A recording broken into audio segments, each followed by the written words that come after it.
Constitución Nacional.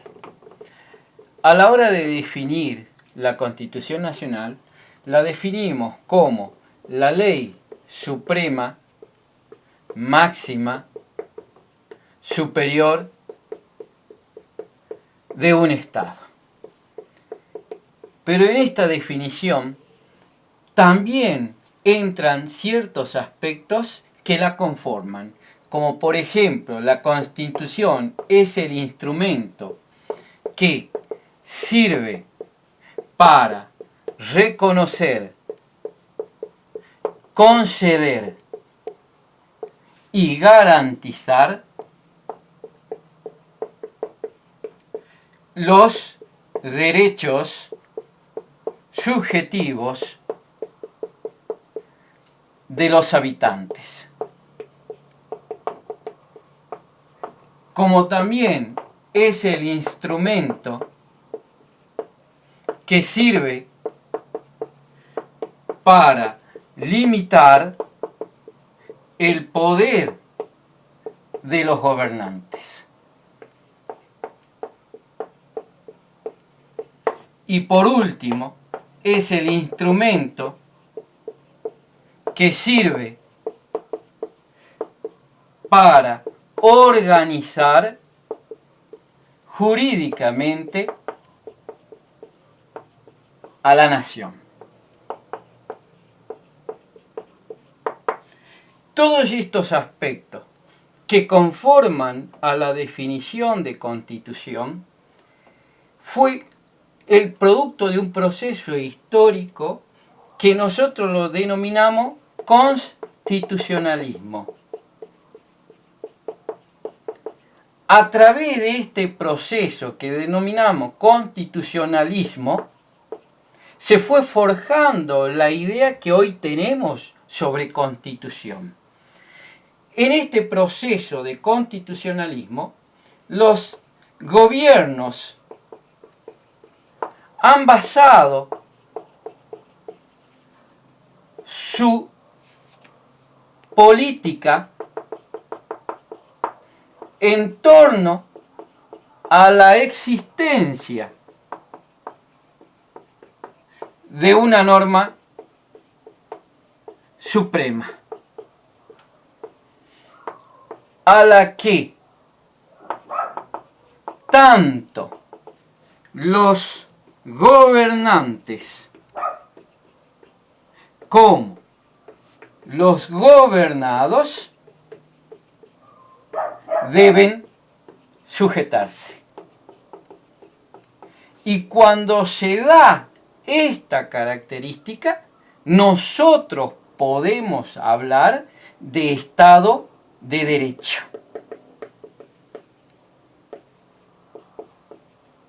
Es decir, hablamos de Estado de Derecho cuando los gobernantes y los gobernados se sujetan su accionar a la Constitución. De esa manera tenemos el Estado de Derecho. A la hora de definir la Constitución como ley suprema, tenemos que tener en cuenta algo fundamental y que es la teoría de la supremacía constitucional. ¿Qué es o qué se entiende por la supremacía constitucional? Con respecto a esto, podemos señalar los siguientes aspectos. Se habla de supremacía constitucional cuando todo el ordenamiento jurídico se subordina a la Constitución.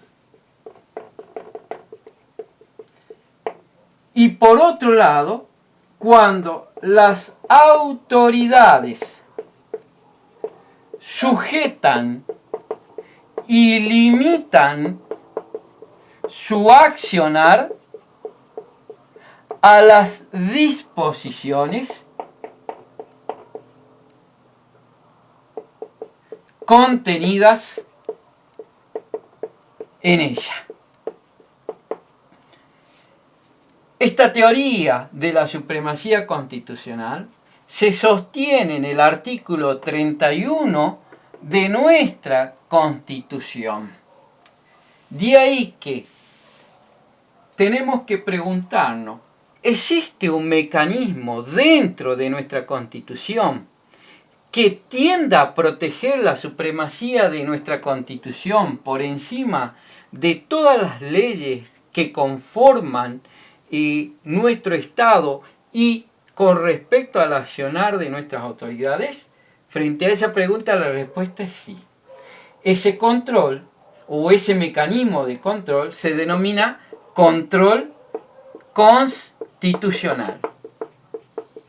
Este mecanismo fundamentalmente es llevado a cabo por el Poder Judicial, es decir, propiamente los jueces, quienes deben realizar el control de la supremacía constitucional.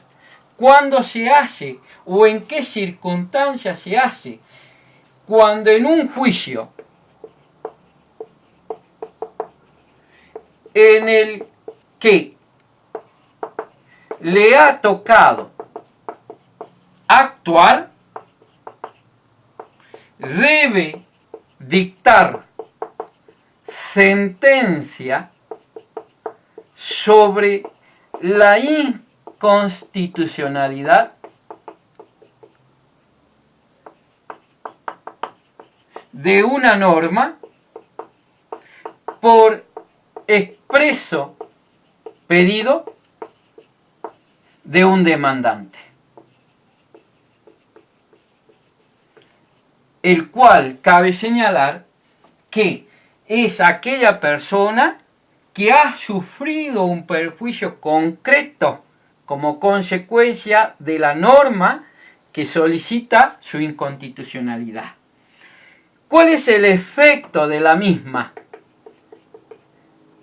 Si el juez da lugar al pedido de inconstitucionalidad de la norma, la misma, la inconstitucionalidad de la norma, se aplica solo a esa persona que mediante el juicio solicita que el juez se expida. Para que el efecto de la inconstitucionalidad de la norma se aplique a todos los habitantes del territorio nacional, es necesario que el defensor del pueblo u ombudsman lo solicite. Y de esa manera se va a aplicar a todos y no solamente a una sola persona en particular, como sería en este caso.